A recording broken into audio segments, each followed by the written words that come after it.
지금 이제 현재까지의 상황을 보면 비트코인과 나머지 알트코인 뭐 언급됐던 뭐 리플, 솔라나, 에이다 이거는 위상이 좀 다르죠. 어떻게 다르냐면 비트코인은 strategic reserve라고 이제 명시를 하고 있고 나머지는 그냥 뭐 내셔널 스탁파일 이렇게 표현하고 있거든요. 디지털 에셋 스탁파일. 그래서 좀 지위가 다릅니다. 전략적 리저브, 전략적 준비금이라고 하는 것은 지금 가지고 있는 것을 팔지 않으면서 이것을 효과적으로 늘리는 걸 고민을 하려고 하는 거고요. 물론 이제 버짓 뉴트럴이라는 표현을 썼습니다. 국가 예산을 거기다가 이제 쓰면서는 아니고 다른 방법으로 좀 늘리면 좋겠다. 이런 아이디어를 좀 짜봐라. 이렇게 지금 뭐 명을 내린 상태라고 보면 되고요. 스탁파일 같은 경우는 뭐 그것들을 뭐 별도로 축적해 간다기보다는 어쨌든 뭐 이것도 의미 있는 자산으로 그냥 생각을 하고 잘 관리해라. 뭐 팔 수도 있는 거고요. 그렇게 보는 것 같아요. 비트코인의 경우에는 뭐 안 판다고 얘기했던 거고 스탁파일 같은 경우는 팔아서 비축물, 뭐 리플, 에이다, 솔라나 이런 것들은 뭐 팔 수도 있는 거죠. 단 효과적으로 관리하라는 거죠. 기존에는 그냥 뭐 과거에 FBI 같은 데서 뭐 이렇게 압수한 것들 그냥 뭐 팔았거든요. 바로. 그랬는데 헐값에 팔거나 그러지 말고 잘 관리해라 정도로 보면 될 것 같습니다. 그래서 위상이 완전히 다른 거고요. 비트코인하고는. 비트코인은 전략적으로 모으려는 거죠. 그럼 전략적으로 모은다고 하면 뭐랄까 버짓 뉴트럴하게 모은다는 거는 뭐가 있을까? 이런 거죠. 버짓 뉴트럴이란 말은 정부의 버짓이라는 거는 뭐 이런 거 아니겠습니까? 세금을 국민들이 내는 세금 그리고 또 정부가 발행하는 국채 이런 방식이 이제 일반적으로 예산을 확보하는 방식인데 정부가 이렇게 확보한 걸로 비트코인을 사는 게 아니라 사실 거부감이 있을 수도 있잖아요. 그래서 그런 방법이 아니라 조금 더 뭐랄까 중립적인 방식 뭐 제일 쉬운 것들이 이런 거겠죠. 범죄자들한테 압수하는 거.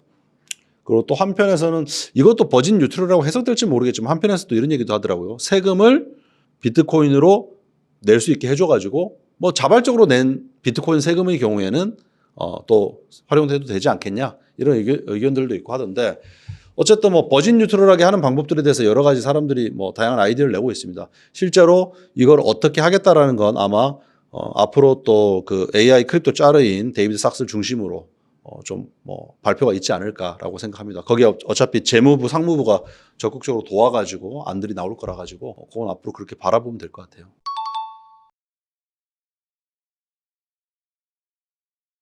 중국과 미국이 이제 체제가 다르지 않습니까? 중국과 미국이 체제가 다른데 중국 입장에서는 이 크립토가 다루기 좀 까다로운 자산 그 대상이긴 합니다. 이거를 대표적으로 이제 대변하는 어떤 표현을 피터 틸 예전 그 페이팔 창업자이자 또 저기 뭐야 그 팔란티어의 창업자인 피터 틸이 이런 표현을 썼어요.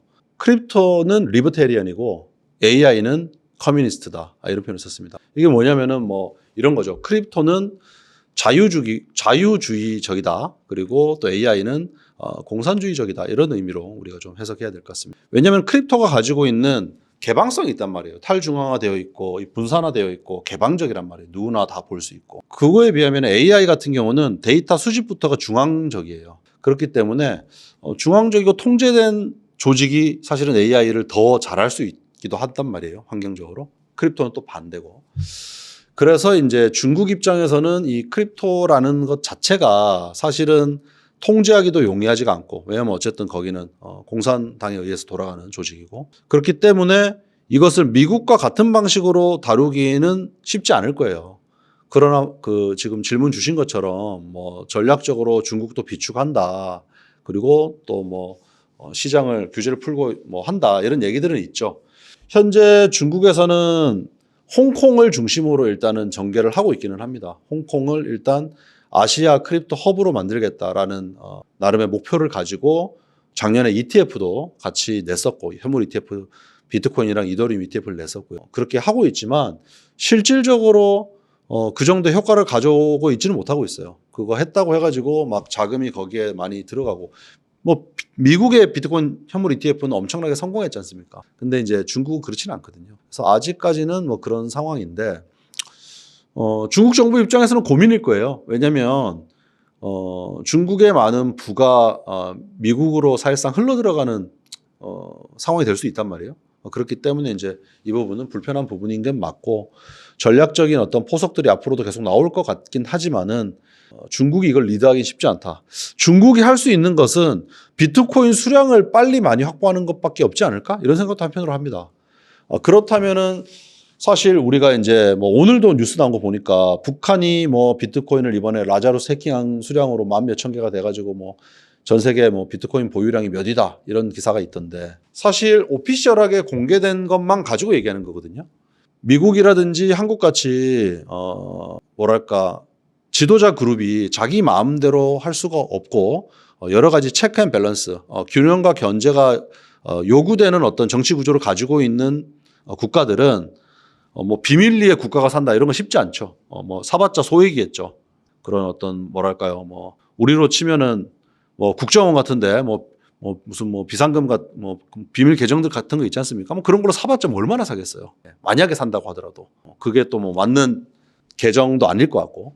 근데 이제 굉장히 좀 중앙화되어 있다. 뭐 더 극단적으로 얘기하면 완전한 독재 국가이고 뭐 왕정 체제 같은 나라라고 한다면은 해당 정부가 돈을 어디다 어떻게 쓰고 있는지 사실 정확하게 모를 수도 있단 말이에요. 그래서 일부 국가들의 경우에는 드러나지 않은 비트코인의 보유량이 꽤 있을 것이다라는 추측도 있습니다. 지금 전 세계 비트코인이라는 게 뭐 총 2,100만 개고 지금 100만 개 조금 넘는 양이 남았고 대략 2천만 개가 좀 안 되는 양이 채굴이 돼 있습니다. 그 2천만 개가 좀 안 되는 1,900 뭐 몇십만 개 이 수량이 어디 누구한테 가 있는가를 지금 완전하게 다 규명되지 않았어요. 한 400만 개 정도는 로스트 코인으로 우리가 알고 있고 거의 절반 2천만 개 중에 거의 절반에 해당되는 거의 뭐 900만 개에서 1,000만 개 가량이 그냥 개인이거나 아니면은 비상장 기업이 가지고 있다고 지금 추측하고 있습니다. 왜? 확인되는 것은 오피셜하게 드러나 있는 정부 보유량 그리고 또 거래소들이 보유량 왜냐하면 거래소 직업들 알려져 있으니까요. 그리고 또 ETF나 ETP 같은 전통 금융시장에서 구성한 상품에서 가지고 있는 비트코인 보유량 상장 기업들은 다 이제 이런 그 리포팅을 퍼블릭하게 해야 되니까 상장 기업들이 가지고 있는 비트코인 보유량 여기까지가 확인되는 거란 말이에요. 예. 근데 이게 뭐 한 600만 개 정도밖에 안 됩니다. 그럼 나머지 900만 개, 1,000만 개 가량은 주인이 누군지를 모르는 건데 그 중에 어느 정도의 수량이 지금 제가 예시로 들었던 뭐 우리가 누군지는 알 수 없는 어떤 독재 정권, 어떤 뭐 왕정 체제에 가까운 어떤 정부에서 비밀리에 샀다고 해도 알 수가 없는 거예요. 그게 샀다라는 게 지금 산 게 아니라 뭐 오래전에 샀던 걸 그대로 공개하지 않고 갖고 있을 수도 있는 거고요.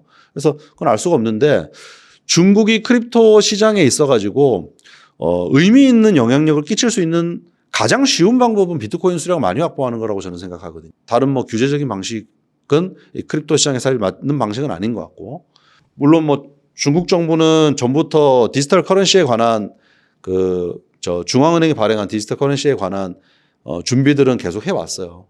그렇지만 뭐 그런 것들 또한 미국 달러 스테이블 코인하고 맞서가지고 과연 선호도가 더 높을 수가 있을까?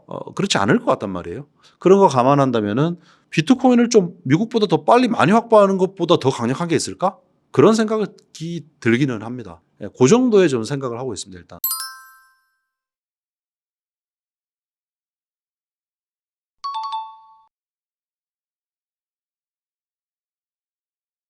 비트코인을 대체하는 코인은 나올 수 없죠. 왜냐면은 비트코인은 단순한 기술의 산물이라고 볼 수 없거든요. 기술의 산물이지만 최초이기 때문에 가지고 있는 역사적 그런 가치가 분명히 존재하고 그것은 사실 금융적 가치라고 얘기할 수 있어요. 사회적 금융적 가치라고 볼 수 있고 그래서 그건 단순하게 기술로 얘기할 수 있는 부분은 아니거든요. 그래서 최초이자 또 가장 탈중화되어 있기 때문에 그것을 향후에 나오는 뭐 어떤 크립토 커런시 혹은 크립토 에셋이 보다 더 기술적으로 우월한 걸 갖고 나온다고 해서 그 자리를 대체할 수 있는 건 아니라고 생각합니다.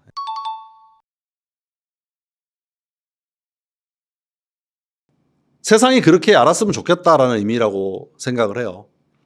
비트코인 처음에 나올 때만 해도 뭐 비트코인이 달러의 자리를 위협한다라고 사람들이 인식을 했단 말이에요. 그런데 지금은 이제 달러 패권에 비트코인을 미국 정부가 많이 가지고 있으면 도움될 것이다라고 지금 생각이 옮겨간 상태입니다. 왜?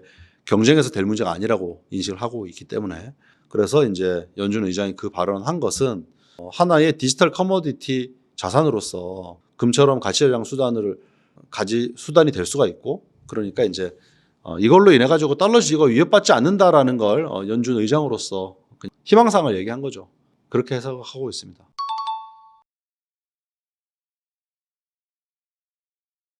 예, 동의합니다. 예.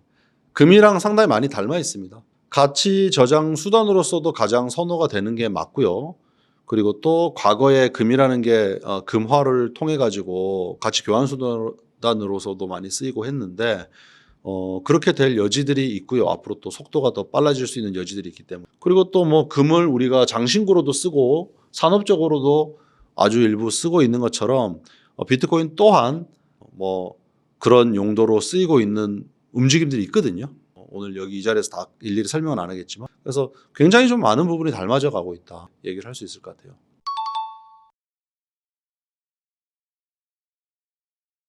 그렇죠. 영향 줄 일은 아니죠. 그냥 사람들이 선호해가지고 누가 훔쳐갔다고 해가지고 훔쳐간 그 대상물이 뭐 가치가 훼손되는 건 아니지 않습니까? 그렇기 때문에 그냥 그만큼 선호된다라는 걸 증명한 것밖에 안 될 것 같은데요.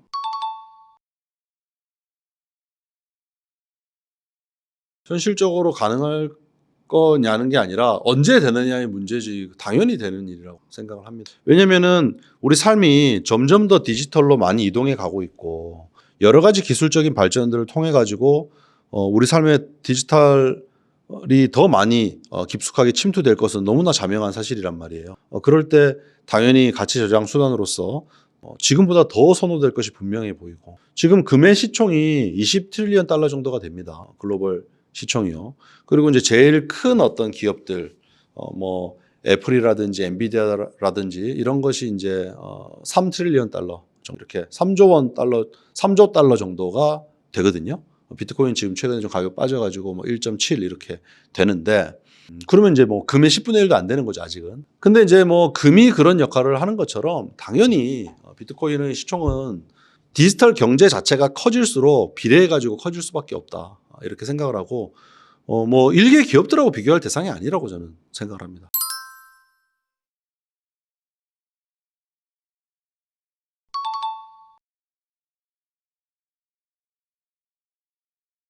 그쵸. 스트래티지가 당연히 마이크로 스트래티지, 전 마이크로 스트래티지, 지금 현 스트래티지는 비트코인의 상승을 믿는 수준이 아니고 이제 뭐 확신하고 있는 거죠. 그렇기 때문에 기업이 가지고 있는 여러 자원들을 총동원해서 비트코인을 최대한 많이 확보하겠다라는 목표를 가지고 있는 거고요. 작년 3월 그 어닝콜 할 때 이미 그런 발표를 했었습니다. 향후 3년에 걸쳐 가지고 42 빌리언 달러, 42 빌리언 달러니까 대략적으로 원화로 하면 한 6, 70조 원 정도 될 것 같아요. 그 정도 자금을 조달하는 것을 목표로 한다. 뭘 하려고? 비트코인 전부 살려고. 그 발표를 이미 했습니다. 그래서 2025년도, 26년도, 27년도 3년에 걸쳐 가지고 그렇게 하겠다고 발표를 했고, 실제로 요거에 따라서 진행을 해 나갈 거거든요. 주로 조달하는 방식은 두 가지입니다. ATM이라고 해가지고 at the market이라고 하는데, 그거 이제 주식으로 자금 조달하는 방식이 하나 있고요. 또 하나는 채권으로 조달하는 겁니다. 채권은 이제 그냥 스트레이트 본드는 아니고 그 컨버터블 본드 CB 형태로 자금 조달을 하는 거죠. 그래서 두 가지 방식으로 자금 조달을 계속 할 걸로 예상이 되고, 비트코인 계속 살 겁니다.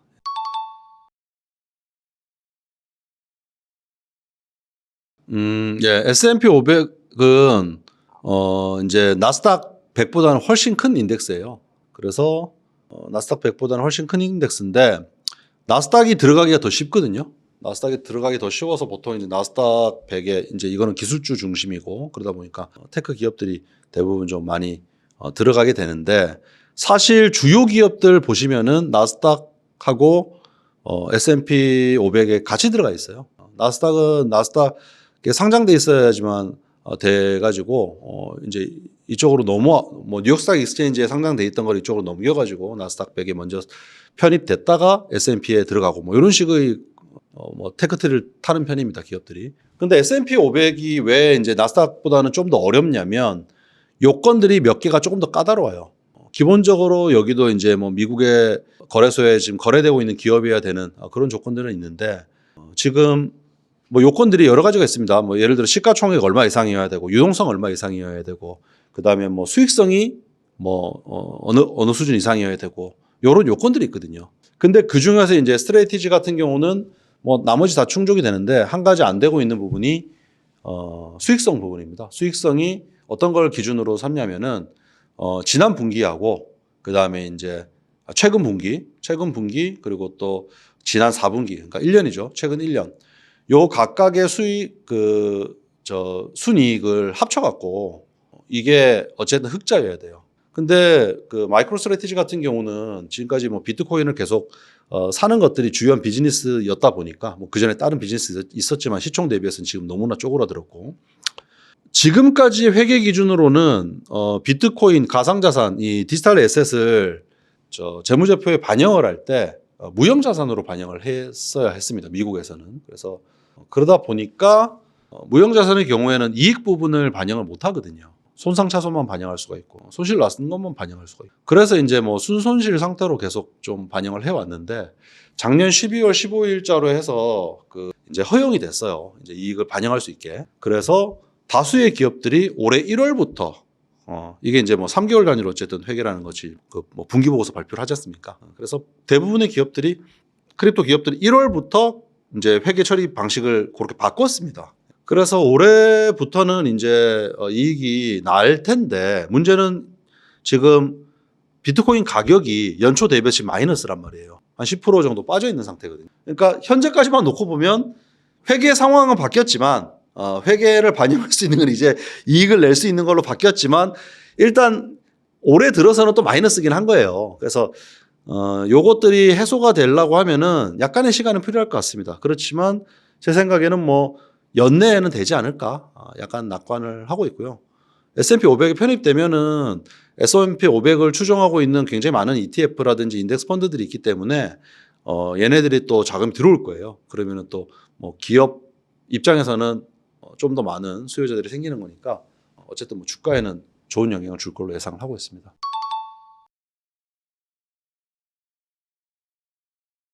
우리나라도 지금 이미 조금 변화가 있는 것 같아요.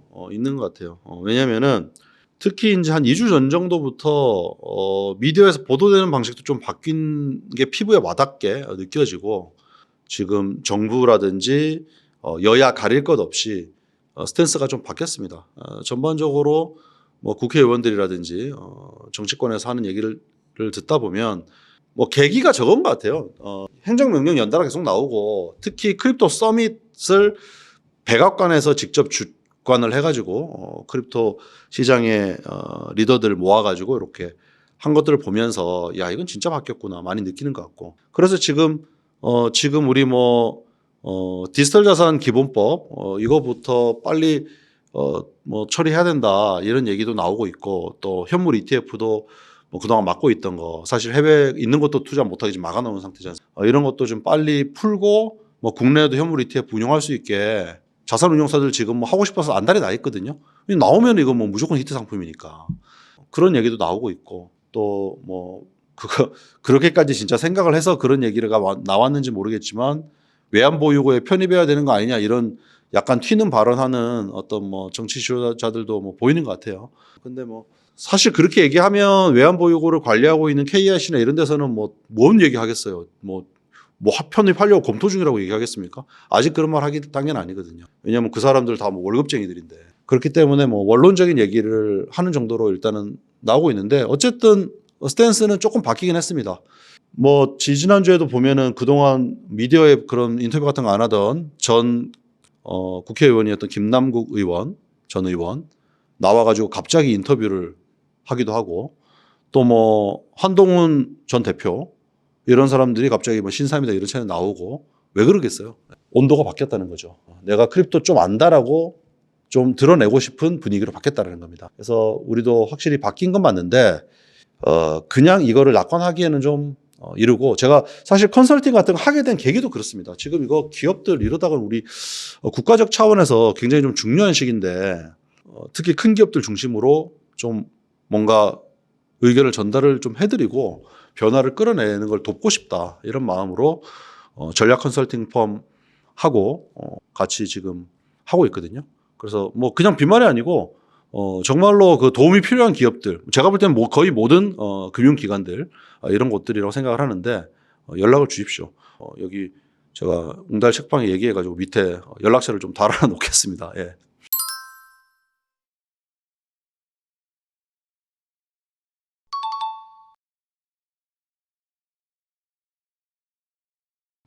장기적으로 오르기 위한 조건이 있냐고요? 제가 볼 때는 없습니다. 그냥 가만히 있어도 오릅니다. 왜냐하면 비트코인이라는 네트워크 자체가 제가 생각할 때는 이미 완성된 거예요. 예. 그러니까 물론 비트코인을 다른 목적으로 쓰기 위해서는 여러 가지 노력들이 또 추가적으로 필요하고 하겠지만, 조금 예를 들어 뭐 속도를 조금 더 빨리 결제할 수 있기 위해서 뭐 다른 방식의 어떤 뭐 사이드 체인을 뭐 이용해 본다거나, 아니면 뭐 제가 아까 말을 아꼈지만 뭐 오디널스라고 해가지고 비트코인 체인상에서 뭐 NFT를 발행한다거나 뭐 다른 방식으로 쓸 수 있는 것들에 대한 고민들은 하는 사람들이 많죠. 하지만 비트코인 자체가 가지고 있는 P2P 네트워크로서의 기능, 거기에다가 더하여 그 P2P 네트워크에서의 어떤 자산을 전송할 수 있는 걸 구현하기 위해서 만들어진 그 기술적 근간인 블록체인 기술이 만들어낸 디지털 희소성, 이건 이미 완성된 거거든요. 탈중앙성만 확보가 된다면은. 그렇기 때문에 이게 더 잘 되기 위해서 뭐가 필요하다? 제가 볼 땐 그런 거 없습니다. 그냥 가만히 있어도 어차피 가격은 오른다고 저는 생각해요. 디지털 생태계, 우리가 살고 있는 우리 삶 자체가 디지털로 많이 진화되어 갈수록 어차피 수요는 늘어날 수밖에 없고요. 공급 딱 정해져 있는 거고. 그래서 뭐 이게 더 잘 되기 위해 가지고 어떤 것들이 필요하냐, 그런 건 없고, 오히려 이제 아까 뭐 미국이라든지 중국 정부라든지 이런 특정 세력이 너무 많이 좀 과도한 어떤 지분을 가져가게 될 경우에 오히려 좀 우려가 될 수는 있지 않을까. 뭐 채굴 또한 마찬가지입니다. 채굴도 충분히 분산되어 있는 주체들이 노드를 같이 돌리고 있어야지 효과적인 탈중앙성이 확보되는 거기 때문에, 지금 뭐 전 세계 한 2만여 개의 노드가 있거든요. 이렇게 돌아가고 있는데 그런 것들이 뭐 나름 필요하다면 필요한 것이지 추가적인 개발이 필요하고 이런 거는 저는 없다고 보고 있습니다. 호재가 아닌 뭐 악재도 있긴 있습니다. 예를 들어 이런 게 있을 것 같아요. 개인들의 소유를 금지한다거나. 과거에 이제 금을 그렇게 한 적이 있거든요, 미국이. 비트코인을 그렇게 하지 말라는 보장은 없단 말이에요. 역사 속에 뭐 무조건 이런 일은 일어나지 않아, 이런 게 있겠습니까? 사람이 상상할 수 있는 일이 일어날 수 있는 거니까 그런 일은 일어날 수도 있다라고는 생각을 합니다. 그게 이제 가격에 안 좋겠죠. 그런 정도의 생각을 하지만 어쨌든 궁극적인 방향성 자체는 정해져 있는 게 아니냐. 그 비트코인이라는 게 중장기적으로는 우호적으로 당연히 보이지만 지금 최근에 조정받은 것도 결국에는 증시 조정에 따라 가지고 가격이 빠졌다고 제가 말씀드렸지 않습니까? 지금 현재 그 증시의 어떤 약세, 이것이 이제 심화될 경우에는 비트코인 가격이 뭐 추가적으로 더 하락할 수도 있겠죠.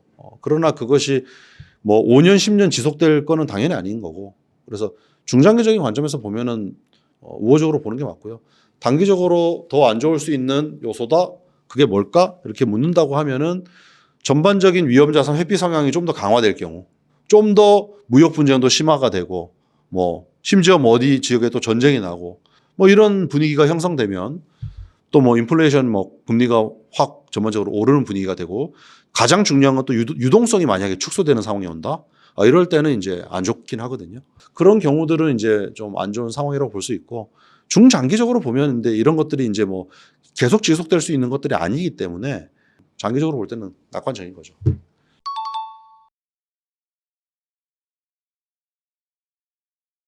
이 질문을 보면서 이제 제가 펀드 매니저 출신이라서 이런 질문을 하셨나 이런 생각을 했는데, 기관 투자자들은 뭐 거의 모든 것을 다 봅니다.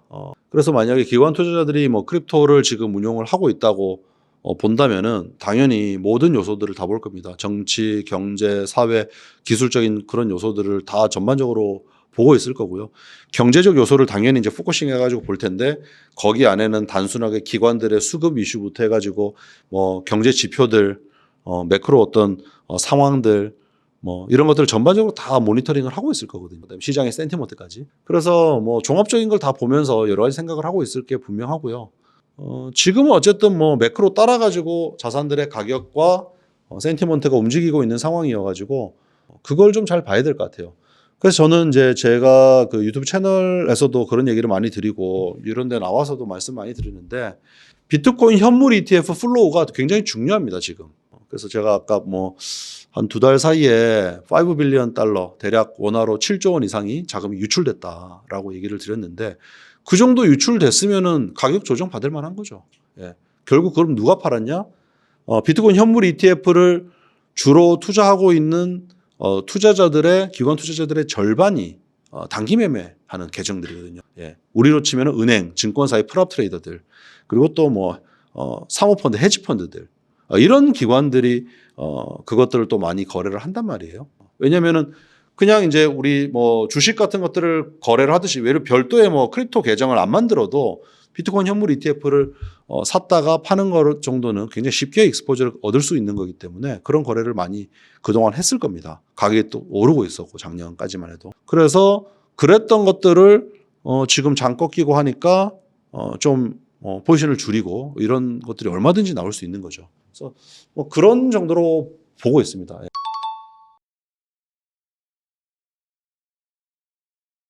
비트코인이 굉장히 좀 매력적인 이유는 비트코인을 중심으로 한 이 크립토 산업, 좀 더 나아가면 웹3 이렇게 얘기하는 거, 더 나아가면 메타버스입니다. 이 디지털 경제의 시작점이거든요, 비트코인이. 예. 그래서 우리가 뭐 웹3를 기존의 웹을 웹1, 웹2 이렇게 얘기를 하고 다음 인터넷 세상이다 해서 웹3라고 표현을 하고 있는데 앞으로의 디지털 경제는 전부 블록체인 상에서 이루어질 수밖에 없는 것이고 이 비트코인이 그 시작점이자 거기에서 가장 중요한 자산이고 가장 선호되는 자산이기 때문에 뭐랄까요. 인류들의 어떤 우리 인류의 디지털 전환의 한가운데 있는 자산이거든요. 그럼 우리가 디지털 전환에 있어가지고 디지털 경제로 우리 경제가 실물 경제가 디지털 경제로 전환이 되어감에 있어가지고 이거를 뭔가 시간 지나면 무조건 이건 되는 건데 여기에 베팅할 수 있는 방법이 뭘까? 라고 하면 개별 기업 주식 사고 할 게 아니라 비트코인 사는 게 제일 확실하다는 거예요. 그런 측면에서는 굉장히 쉬운 투자 수단이라고 저는 생각을 합니다. 그래서 이제 매우 특별하고 매력적인 거죠. 예, 제가 뭐 몇 달 전부터 매달 나오고 있는데요. 예, 재밌게 봐주셨으면 감사하고 또 우리 수목투브에 오셔가지고 또 한번 봐주셔도 좋을 것 같습니다. 앞서 말씀드린 것처럼 주로 큰 기업들 일단 중심으로 컨설팅 하고 있는데 필요하신 기업들은 연락 주시면은 좀 도움을 드릴 수 있을 것 같습니다. 사내에서 뭐 전략적인 어떤 준비들도 얼마든지 할 수는 있겠지만 전문적인 조직이 돕는다고 하면은 좀 많이 다를 겁니다. 제가 준비하고 하는 과정에서 많이 그걸 느끼고 있거든요. 이거는 이 정도라고 하면 내가 생각해도 이거는 기업들이 해야 되는데 라는 정도의 준비를 하고 있으니까 한번 연락 주셔도 좋을 것 같습니다. 불러주셔서 감사합니다. 예.